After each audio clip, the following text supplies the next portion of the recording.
2 अप्रैल 1995 का दिन था और आधी रात कब की बीत चुकी थी। ज्यादातर मुंबई गहरी नींद में सो रही थी, लेकिन मुंबई क्राइम ब्रांच के डीसीपी राकेश मारिया की आंखों में नींद का कोई नामो निशान नहीं था। करवटें बदल रहे मारिया हर 5 मिनट बाद बिस्तर से उठते और अपने बेडरूम में रखा फोन उठा चेक करने लगते कि उसमें डायल टोन आ भी रही है या नहीं, और अगर आ रही है तो फिर अब तक उनके पास वो कॉल क्यों नहीं आई जिसके इंतजार ने उनकी नींदें उड़ा रखी हैं। ऐसी ही रातें कभी कभी उन्हें सोचने पर मजबूर कर दिया करती थीं कि ये करियर आखिर उन्होंने चुना ही क्यों। एक फिल्म प्रोड्यूसर के घर में जन्मे राकेश मारिया को बचपन से केवल 2 ही चीजों का शौक था, एक क्रिकेट खेलना और दूसरा पढ़ाई करना। जब थोड़ा होश संभाला तो वो एक पुलिस ऑफिसर बनने का सपना देखने लगे। इसीलिए मुंबई के सेंट जेवियर्स कॉलेज से ग्रेजुएशन पूरी करने के बाद उन्होंने यूपीएससी क्लियर किया और 1981 में वो एक आईपीएस ऑफिसर बन गए। ये एक ऐसा करियर था जो राकेश मारिया ने खुद अपने आप ही चुना था, और अगर आज इसकी वजह से उनकी रातों की नींदें उड़ी हुई थी तो फिर वो अपने अलावा इसकी किसी और से शिकायत भी तो नहीं कर सकते थे।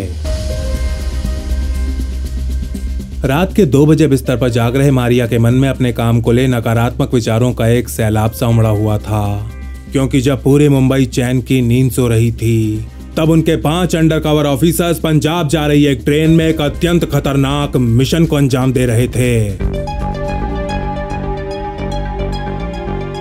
डीसीपी मारिया को मिली एक टिप के अनुसार डी कंपनी के 2 अत्यंत खतरनाक शार्प शूटर्स पंजाब मेल से दिल्ली जा रहे थे।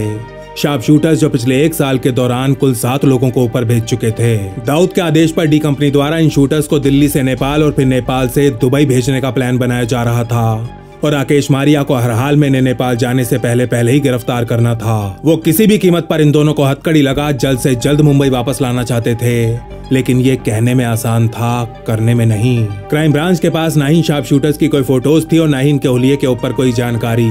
वो ट्रेन में कहां से बैठेंगे, उनकी सीट्स कौन सी बोगी में होंगी, क्या वो अकेले सफर कर रहे होंगे या फिर पुलिस को चकमा देने के लिए उनके साथ औरतों और बच्चों को भी भेजा गया होगा। डीसीपी मारिया और उनकी टीम के पास इनमें से किसी भी प्रश्न का उत्तर नहीं था। अगर उनके पास कुछ था तो इन शार्प शूटर्स के घरेलू नाम, जेब में केवल 150 रुपए और तेज रफ्तार से दौड़ रही पंजाब मेल में उन्हें ढूंढ निकालने का अटूट जज्बा।